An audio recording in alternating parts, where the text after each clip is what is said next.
పిల్లలు సబ్స్క్రైబ్ చేసుకోవచ్చు కదా.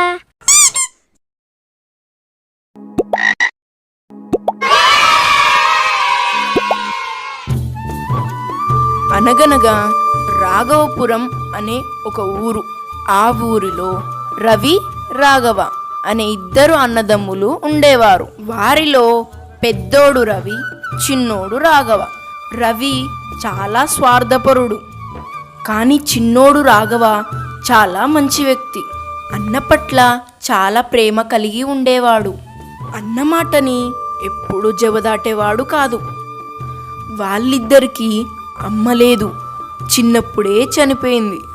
అప్పటి నుండి వాళ్ళ నాన్నే ఇద్దరిని ప్రేమగా పెంచాడు. ఎప్పుడు సమానంగా చూసేవాడు. వాళ్ళిద్దరికీ పెళ్ళిళ్ళు కూడా చేశాడు.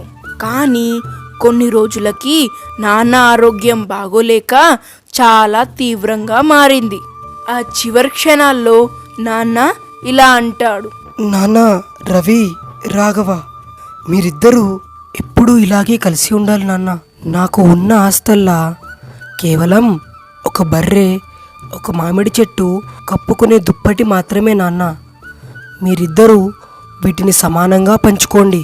ఆస్తే కాదు, కష్టమైన లాభమైన ఇద్దరూ సమానంగా పంచుకోండి నాన్న.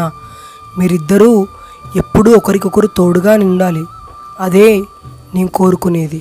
నా ఆశీర్వాదము మీకు ఎప్పుడూ ఉంటుంది నాన్న. సరేనా? సరే నాన్న అని చెబుతూ పాపం వల్ల నాన్న మరణిస్తాడు. అలా నాన్న చనిపోయిన కొన్ని రోజుల తర్వాత అన్నదమ్ముల ఇద్దరి మధ్యన ఆస్తి పంపకాలు జరుగుతాయి. అప్పుడు అన్న, అరే తమ్ముడు, నాన్న సంపాదించింది కేవలం ఒక మామిడి చెట్టు, ఒక బర్రె, ఒక దుప్పటి మాత్రమే. వీటిని మనం సమానంగా పంచుకోవడానికి ఎవరైనా పెద్ద మనిషిని పిలుద్దాంరా. అన్నా, మనకి ఎవరి అవసరం లేదన్నా. నాకు అమ్మైనా నాన్నైనా అన్నీ నువ్వే. నువ్వేది చెప్తే అది వింటా అన్నా. రవి చాలా స్వార్థంగా తెలివిగా ఆలోచించి ఇలా అంటాడు, తమ్ముడు, ఉన్న మూడిట్లో బర్రె ముందు భాగం నీకు, వెనుక భాగం నాకు. మామిడి చెట్టు కింది భాగం నీకు, పై భాగం నాకు. ఇక మిగిలిన ఆ దుప్పటి పగటి సమయం నీకు, రాత్రి సమయం నాకు. తమ్ముడు ఒక్క మాట కూడా ఎదురు మాట్లాడకుండా సరే అని అంటాడు. ఆ రోజు నుంచి బర్రె ముందు భాగం తమ్ముడిది గనక రాఘవ చాలా కష్టపడి గడ్డిని కోసుకొచ్చి వేసేవాడు.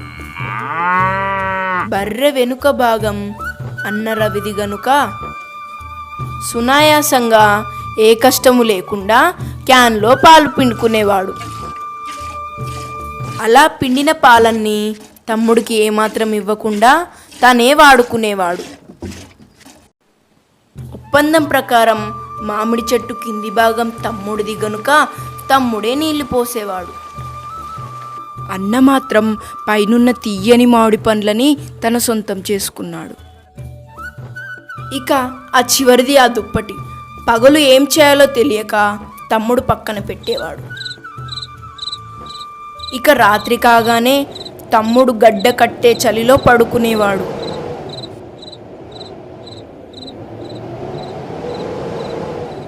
అన్న మాత్రం చెప్పినట్టుగా రాత్రి సమయాల్లో వెచ్చని దుప్పటి కప్పుకొని పడుకునేవాడు.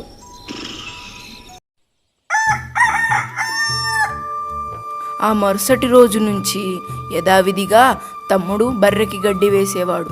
అన్న ఎప్పటిలాగానే బర్రె పాలు పిండుకునేవాడు. ఇలా ప్రతి విషయంలో అన్న రవి ఎంతో తెలివిగా అన్నీ తనకు లాభదాయకంగా ఉండేలాగా చూసుకున్నాడు.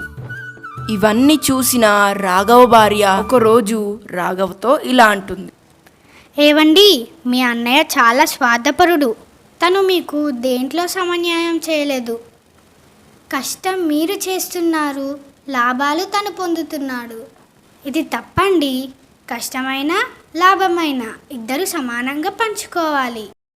మామయ్య కోరుకున్నది కూడా అదే. నా దగ్గర ఒక మంచి ఉపాయం ఉంది. ఇక నుంచి నేను చెప్పింది చెయ్యండి. అప్పుడే మీ అన్నయ్యకు మీ విలువ తెలుస్తుంది. అవును, నిజమే. నాకిప్పుడు కళ్ళు తెరుచుకున్నాయి. నేనిప్పటి నుంచి నువ్వు చెప్పినట్టే చేస్తాను. అప్పుడే మా అన్నకు బుద్ధి వస్తుంది. ఆ మరుసటి రోజు నుంచి రవి బర్రెకు గడ్డి వేయడం ఆపేస్తాడు. పాపం ఆ ఆకలితో ఉన్న బర్రె గడ్డి కోసం ఎదురు చూస్తుంది. అప్పుడే రవి పాల క్యాన్ పట్టుకొని బర్రె దగ్గరికి వస్తాడు. రే, ఏంటిది? తమ్ముడు ఈరోజు బర్రెకి గడ్డి వేయనట్టున్నాడు. అయినా ఏం పర్లేదులే. రవి ఆకలితో ఉన్న బర్రెని బలవంతంగా పాలు పిండడానికి ప్రయత్నిస్తాడు. అప్పుడు బర్రె కోపంతో గట్టిగా తంతుంది. అమ్మా, దేవుడా! అబ్బా, ఏంటిది ఇలా తన్నావు? ఇంకొంచెం గట్టిగా తన్నుంటే చచ్చిపోయేవాణ్ణి. అమ్మా! మామిడి చెట్టు దగ్గరికి వచ్చి చూసేసరికి చెట్టు మొత్తం వాడిపోతుంది. ఏంటి, చెట్టు ఇలా ఎండిపోయింది? బహుశా తమ్ముడు నీళ్ళు పోయలేదేమో, అందుకే ఇలా ఎండిపోయింది. ఇప్పుడు నాకు పండ్లు ఎలా దొరుకుతాయి అంటూ ఎంతో దిగులుగా ఇంటికి బయలుదేరుతాడు. సాయంకాలం కాగానే రాఘవ ఎంతో తెలివిగా నీటిలో ముంచి ఆ దుప్పటిని ఆరేసేవాడు. రాత్రి సమయం కాగానే అన్న వచ్చి చూసేసరికి దుప్పటి మొత్తం పచ్చిగా ఉంటుంది. ఏంటిది, దుప్పటి పచ్చిగా ఉంది? ఇలా ఉంటే నేను రాత్రి ఎలా పడుకోవాలబ్బా? బహుశా తమ్ముడు ఇలా చేశాడేమో. దుప్పటి పచ్చిగా ఉండడం చేత అన్న రవి గడ్డ కట్టే చలిలో పడుకున్నాడు.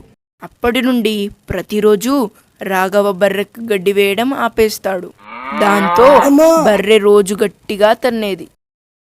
మామిడి చెట్టు మొత్తం ఒక్క పండు లేకుండా మొత్తం వాడిపోయేది.